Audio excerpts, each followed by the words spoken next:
Yo, yo, yo, long time no see. Crypto Stoner Nation. That's what's up. Talk about the bloodbath going on in the market right now. But you see the smile. I'm not tripping. I was talking to one of my buddies, well, an acquaintance, but we have a pretty good relationship on Steemit. Talk a lot in the chats and stuff. Empath, I'm talking to you. I know you'll see this.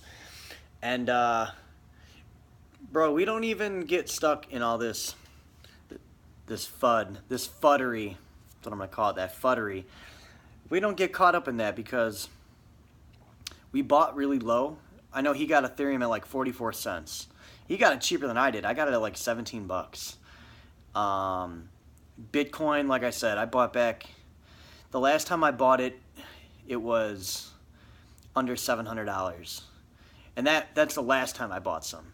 I bought some originally back in 2012, I believe. And then I bought some here and there after that as well. And I'm an investor. I bought it to invest my money, not to trade or short sell or anything like that. Traders are going wild right now, I bet. They can't handle this shit. They can't handle this shit. And the newcomers, the ones that put in at 2,500, bought Ethereum at 250, are scared right now. But don't be scared. Don't be scared.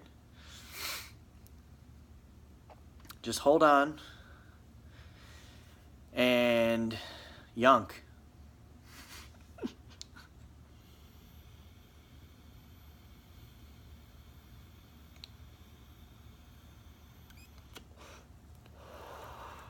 Just yunk. Just yunk it. Okay? That Durban diesel. I really don't get it.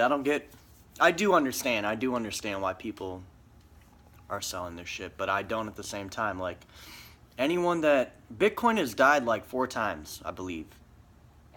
There was a bug in Bitcoin at one point that created a bunch of like fake coins. Bitcoin crashed to like $1 one time. There were 2 other times that something happened with Bitcoin and it was dead. It ain't happening. There's way too much money. Look at the market cap. Like $48 billion or something like that in Bitcoin. It's just crazy. You think everyone's gonna pull out? No, no, no. They're just watching and laughing at silly people who are pulling all their money out and getting scared. Listening to the news stories that Bitcoin is going to fail. They're not reading the right news stories, because if you are, you'll see that people like Goldman Sachs and Chase are predicting Bitcoin will go up to $4,000, $5,000, $10,000. That Bitcoin will be at like 20,000 by 2020. Bunch of crazy numbers. They're all speculation, but they're big companies investing big money. These are big banks talking about Bitcoin. So I don't know, man. A lot of shit's been going on recently, so I haven't been on here. I'm gonna say this pretty just flat out there, but my mom passed away 2 nights ago.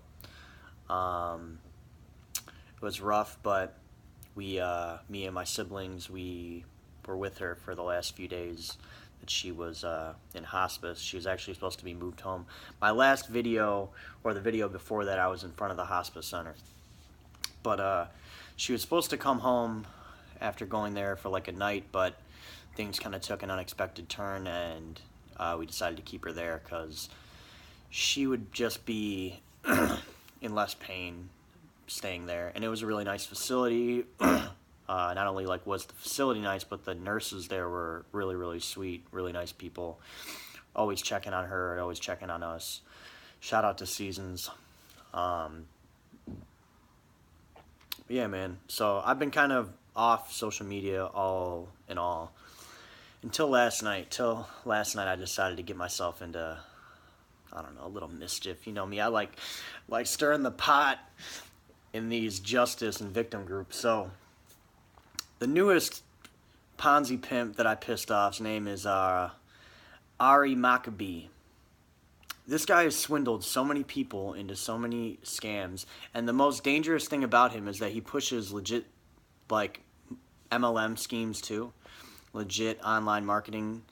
I think they're all scams, really, because what they do is, yeah, you can be successful with the legit ones, but the thing is that you have to be good at MLM, and a lot of people will laugh it off. You have to find the right audience, the right people to want to join you. The average Joe who gives a shit about his money or his free time is not joining you. So it makes it difficult, for the regular person. And I'm not speaking from experience with joining any of his things. I've never joined a group of his. I've never joined any online multi-level marketing thing. I have in real life in the past, and I have made money off of it. That's the thing. But I understood what it was, and I didn't build a team. I didn't go at it with the referrals because I didn't want to be that guy.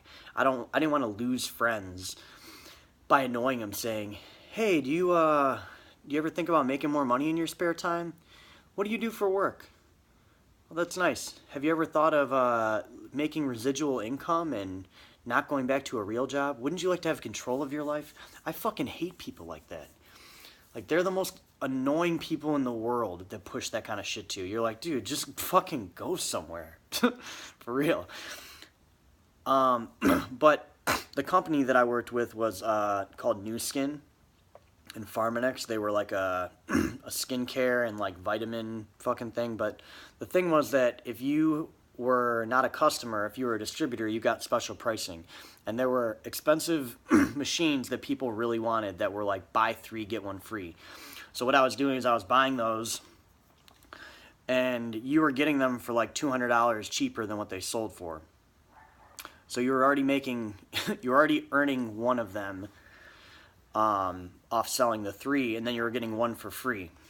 So what I would do is I would sell them on eBay, Amazon, buy, sell, trade, all sorts of online outlets. And I made good money off of that. I made, a few thousand a month at one point.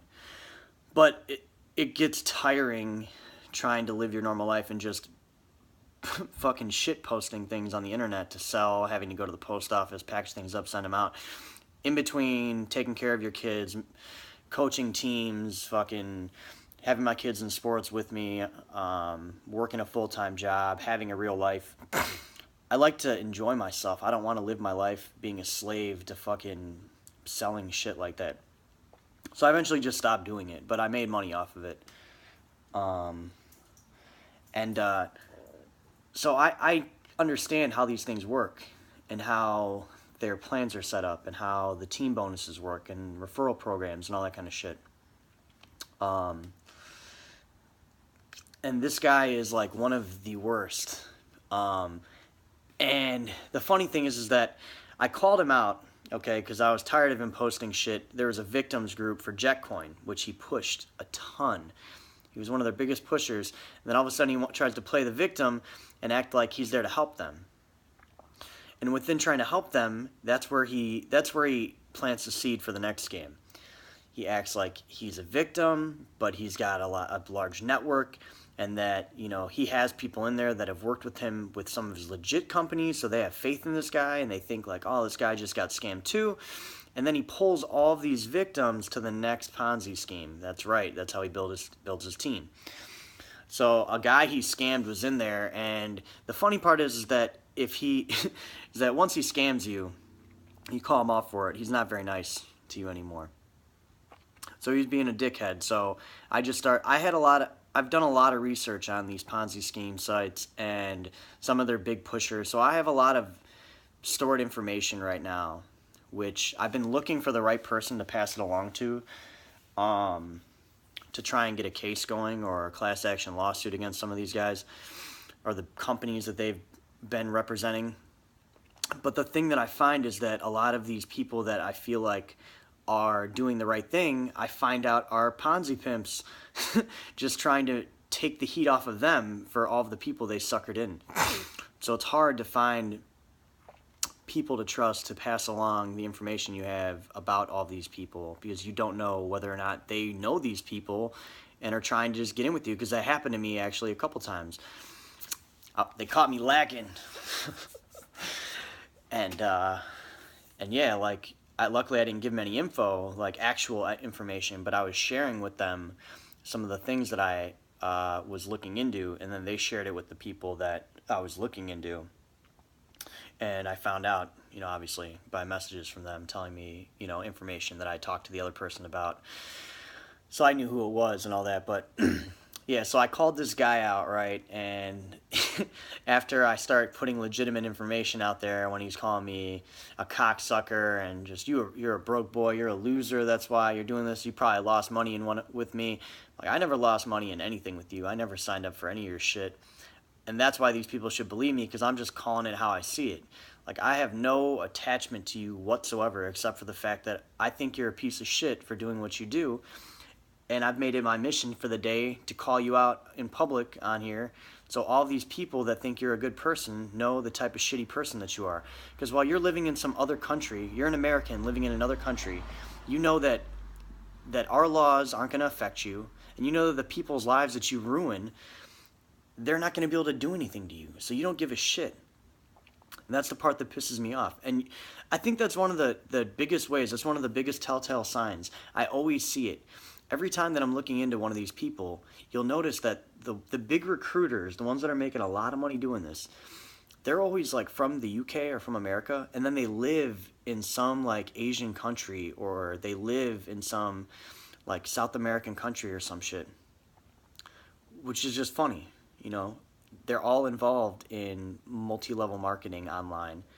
They all were from America or the UK, and they all live somewhere else. And I wouldn't think that's weird. Yeah, people are from America and from the UK all the time and live somewhere else. But to always be involved, every time that you start getting towards that, I don't even think they're like right at the top. I think they're maybe like 2 or 3 levels down from the top. Whenever you get up that high, you always see that that's one of the common factors, that they live somewhere else. So anyway, so I pull up a bunch of, as he's saying that he didn't represent these companies and that he never was part of these scams, I'm pulling up screenshots of posts that he had promoting the scams, or videos that he made that I recorded on my phone of them playing, because I learned from other scammers who delete all their videos that they'll delete them and they're gone. There's no proof. So when I see these videos now, I record some of them when I think that they're actually going to tank. So I had him on record promoting Royal Dragon Traders and Jetcoin, iCoin Pro, and I'm trying to think. There's 5, okay, that he's promoted that have gone down or are in the process of going down. The thing is that he deleted and pulled himself after I said that he was running a Royal Dragon Traders group, that he was in a couple of them. He left them and he shut down the group he was running, and he pulled the videos from YouTube. Well, like I said, I had the videos, so I sent them links to a website that had a whole bunch of compiled stuff on him, and he blocked me. So I just laughed, because I was telling another guy who was one who was scammed by him in there that this is what people do. I'm like, what? I'm like, you've seen me in other groups calling people out, and what happens? They block me or they kick me from the group after I drop the bombshell. And he laughed, and he's like, yeah, I remember when you were saying this about the crypto queen, and told people where to look to find her SEC arrest, and the case on the other Ponzi that she was in from before, and then she kicked you from the group. And right as I said that, Ari blocked me. His name's Ari Maccabee. And so then, as me and some other people from the group are talking about, the things that he's involved in and the things that he's done, he lives in the Philippines right now. He has like his wife's friend, or maybe another account that he has, or like his sister-in-law comes in there and starts like trying to like attack me and this other guy. But it's just funny, and like my wife's Vietnamese, so this is no disrespect to anyone of another culture, speaking the English language. But her understanding of English and interpretation of what we were saying was so off that her responses to us were just hilarious. Like, it was just too funny. She was like, "You boy have little pee-pee, and your wife must not like you. You a broke boy, so you don't know what you're talking about. Ari, good guy. Ari have a lot of money. Philippine ladies like honest men, not men with money." And I'm like, "But your sister's married to Ari, and he has a lot of money, and he's not honest, actually." And so this dude said, like, Ari was gay. She's like, "He's not gay." I'm like, "He may not be gay, but he sure likes to fuck guys." And she didn't think that was very funny, but it was just funny as hell, man, because he, like, sent in the cavalry, he blocked me and then sent in some women to come yell at me. And I've been really happy lately because even on Steemit, I've been seeing a lot of people that have, like, I don't know if they made it their mission or they're just doing it, as they see them, calling it as they see it, but I've been seeing a lot of people trying to make posts about awareness of these specific scam sites and people involved in them. And I think it's great because, for a lot of us that have been involved in this for a little while, we may know some of the telltale signs of a scam, but they're getting more and more intricate. They're getting better at fooling the average person, the person that doesn't know to look for white papers or doesn't know to look for an owner or contact other than a contact submission form or an actual address that actually is somewhere legitimate, to look up the company and make sure that they actually are providing you a service. Like, some people just look at a site or hear a webinar or some guy that has a lot of followers and they go, "Well, he wouldn't be talking about this if it weren't true." And they don't really know about Bitcoin. They were just told by someone that they could make a lot of money with it. So they buy some and they invest with this company, and now they get scammed. And yeah, I mean, I don't feel bad for every person because I feel like you should be intelligent and do your research. But at the same time, I think that the more awareness there is, the safer of a community that the crypto community is going to be. And hopefully the less regulation that there is going to come. Because the more and more people get scammed, the more and more regulation will need to be put in place to stop people from being thieved, and the crypto world is the wild, wild west right now. And a lot of us do like that, but at the same time, there's a lot of problems with that. And, I mean, bro, I was just watching earlier, Ken, I don't know, I'm trying to think, was it Ken, like, Boggs or Ken something, and Trevon James were having, like, a back and forth, right? There was, like, some beef in the crypto world. It was pretty funny because this guy, like, had screenshots of messages from, like, I don't know, I was watching on my phone, so I couldn't really see the messages, but, like, they didn't really make Trevon look bad. They made Craig Grant look bad from what was being said in the thing. And that's what Trevon James said on his on his stream. So, like, what was going on is these two guys from, like, the Bitcoin podcast or something were talking about how Trevon James and Craig Grant are scam artists because not of what they're doing, but the way they're doing it with, like, BitConnect. He wasn't saying, well, he believes that BitConnect is a full-out MLM scam. I'm leaving my opinion out of it because Steemit doesn't like when you have conflicting opinions about it, but I don't know that it's not a scam. I can tell you that much. I don't know that it's not a scam. I just believe that if you have the ability to mine a coin and phone apps and computer applications and addresses, that you're less of a scam. Maybe, I don't know. I don't really know where I'm going with that, but there's a lot of things that made me think that, and I'm not heavily invested into that company whatsoever, so this is in no way me protecting them. I'm just giving my honest opinion because a lot of people talk about BitConnect and, like, I don't get why people would put so much money into it. Like, it literally is just a site. You're just buying another type of coin with your coin that really has no purpose.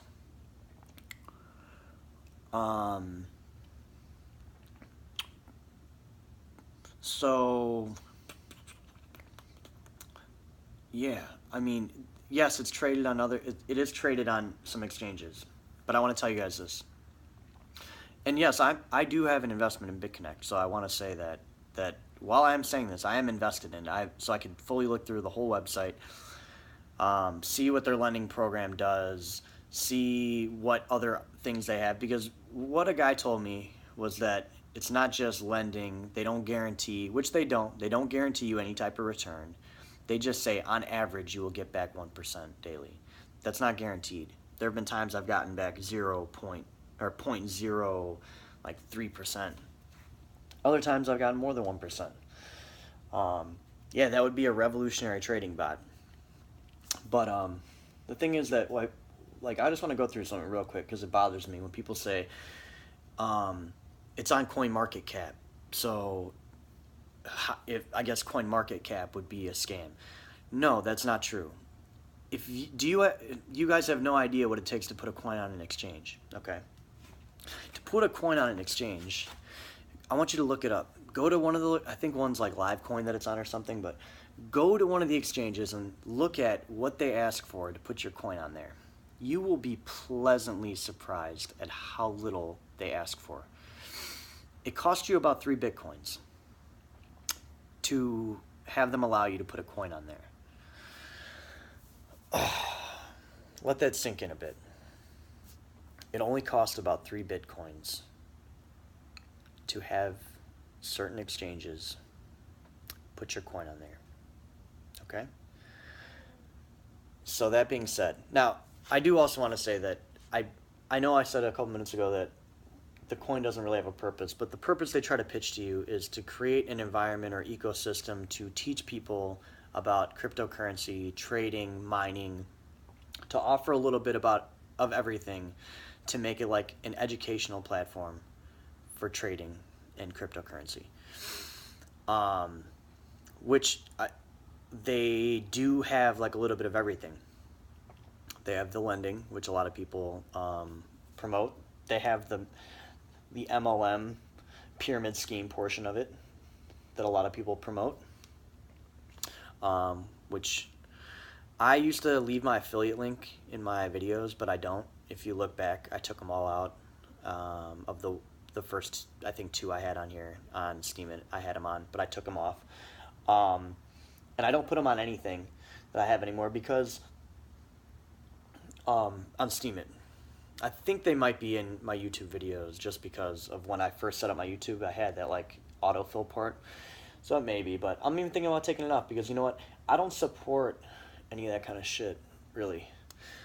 Genesis is different because when you use someone's Genesis code, they're getting something and you're getting something. They're getting 3% off and you're getting whatever bonus that you've achieved through your affiliate program, whether that be in hash power or Bitcoin payout. So I feel that's different because it's you use my code, you get and I get for you doing it. With them, it's just you use their code and the person whose code you use gets and you don't get. And that's the one part that I don't like about what some people do. You're on the BitConnect site and you look down in the Discus chat, a lot of people are offering people money to join their team. And it doesn't really make sense to me, offering money to join their team. So, I mean, it does. Obviously, they're going to get more off of that person than they're paying them. But it's still, I think that's kind of shady, you know? And so, yeah. So they pitch it as that educational thing. And what, like, threw me off is that you can mine the coins. So, like, you can mine coins with no investment to then to put to your wallet, then transfer to your wallet on the site, to then sell on the site. So you can actually make Bitcoin from them for doing nothing. That's the part that got me kind of confused with the whole thing. But either way, we'll see how it works out. I didn't invest in anything crazy because of all the scams that go around. I just put something in it because of everything that everyone was saying about its returns. And I've gotten a decent interest return back. But I'm skeptical of whether it's going to make it to the 290-day mark or whatever it was that my loan would get returned back to me. That's the part I'm skeptical of. And I did my loan a while ago, so I mean I still probably have like 230 days or something, but who knows? But yeah, I did it more as an experiment after I started looking into all these sites, because it was so much different than the other scam sites that are out there. On top of that, I have family in Vietnam that had said that they like knew of a charity event that they had out there and like a meetup they had. So that made me think that it could have been that it was just people saying that it's a scam because they don't believe in certain things. Either way, it's neither here nor there. That's not what this video is about. I've rambled on about it for the last 4 minutes. But what I was talking about is just because of the scammer talk, this guy Ken was saying that Trevon and Craig are scammers because of the way they pitch BitConnect, because they focus on how much they're earning in their wallets and what they wake up with, and make it seem like it's because of the investment that they made when they show that they put in like a 10K investment. And in reality, it's not from that, it's from the amount of referrals that they're getting.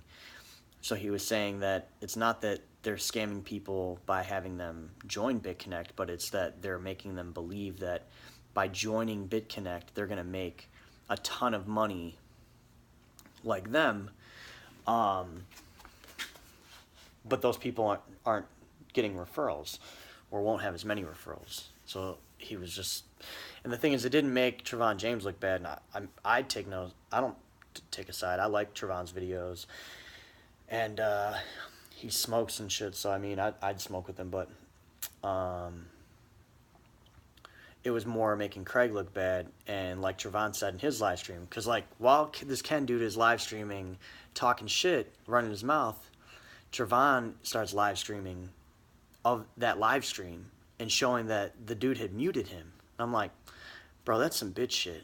Like, how are you gonna talk shit about someone on your YouTube channel on a live show and mute someone? And then people started calling him out. So he's like, oh yeah, I muted him at first, and then he unmutes him. But then you still can't see any of Trevon's comments.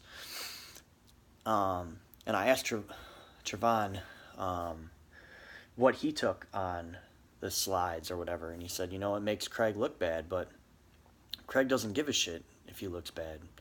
He doesn't care what those guys think, you know, so they could show anything they want about him and he's not going to give a shit. And it's just like,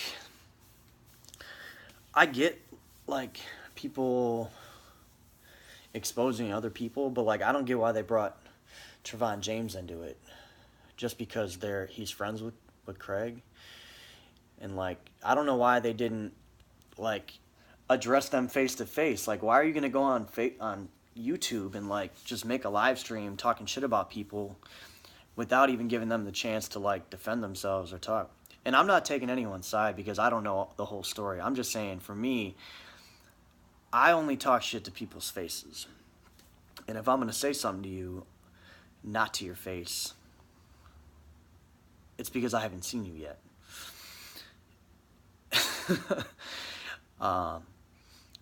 And like I just don't feel like that these two guys would have said any of this to Craig or Trevon's face.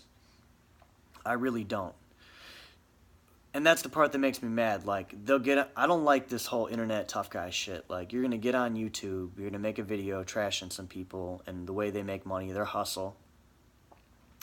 But you wouldn't say this to their face, and you said you invited them to the live stream, but Trevon said that he wasn't going to join. He didn't want to join it because it was just him versus the two of you. And I don't know if that's true because I'm in neither of your shoes, but I hope that you would have extended the invitation to both him and Craig. And on the other end, I would hope that if it was the two of them that got the message to join, that they would have joined together. and they could have, hashed it out on there. Because I think that even if the evidence is stacked up against someone, they have the right to defend their case and say why the things that you're saying aren't true, because that's what police do all the time. They line up evidence to make it look like this happened, but in reality it happened a different way. But the way that they play the cards is they make it look like it was a full house, and it wasn't. It was a ace pair. So yeah, man, I didn't think that was, I don't know how I felt about that, man. Like, I feel like you can't mute someone from your shit while you're live streaming talking about them. That's just some punk shit.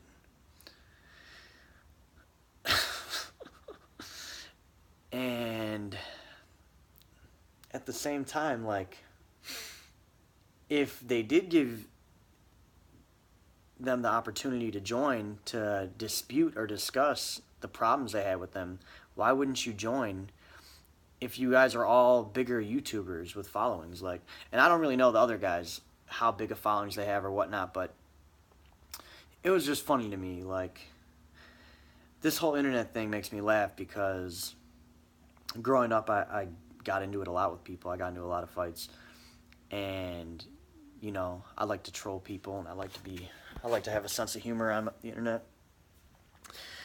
And I laugh because I see some of the people that do it, and I know that they wouldn't say any of this shit to any of the people off the internet. And it just makes me think, like, what will happen to these people when someone catches them lacking and runs up on them? Are they going to just curl up into a fetal position and just cry, like, beg for mercy, tell them they're sorry? Because a lot of times you're fucking with people that you shouldn't be fucking with. You should just stay in your lane and mind your own business. Like, if you're not scared, like, really you're not scared, then call them out. I'm not scared of any of the people I call out. And by all means, I'm not calling anyone out on this video. I'm just saying that, well, I kind of am calling, I think, Ken out for muting Trevon from the get-go and not letting him just get in there and say his piece. And at the same time, I don't know all the details, man, so I can't really comment more on that, but yeah. I don't know, man. I'm gonna try and keep you guys posted with everything. For my mom stuff, yeah, I'm back to that. We're doing her funeral on Tuesday. She's getting cremated, and then a celebration of life. We're not really doing a funeral. We're just having a service and then a luncheon and a celebration of life all on the same day. And my dad wanted to make it funner, so we have like a beach theme thing going on, like dressy casual, stuff you'd wear to like a beach wedding or something. Because my mom loved loved nature, loved the water. He loves the beach, so it seemed fitting. And so yeah, I'll be doing that, and then that's on Tuesday, I believe. Any of you that live in the area that want to join me, you can come show your support. Just be like, I live in the Chicagoland area, or I live in the Midwest, and I follow you, and I wanted to show my support. Anyone's welcome, but it's tough, man. For a lot of people, when people die unexpectedly, you're not ready. But for my mom, what people don't understand is that the last 4 years of her life have been really rough, and she's struggled a lot with battling cancer. And the last month especially has been really rough because her liver started shutting down. She started getting fluid in her stomach. They had to be drained all the time. Her kidneys shut down.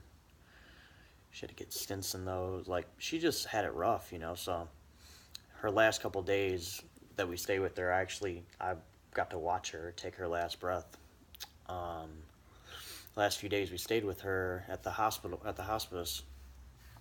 It wasn't her, and she was just suffering, so it was almost a relief. As much as we were sad, to not have her, it was a relief to see her not be in pain anymore. So yeah, guys, I'm gonna be out here for a little bit before I get back to Ohydro. But steam on, Yunk, and I'll see you guys in Steam It Chat.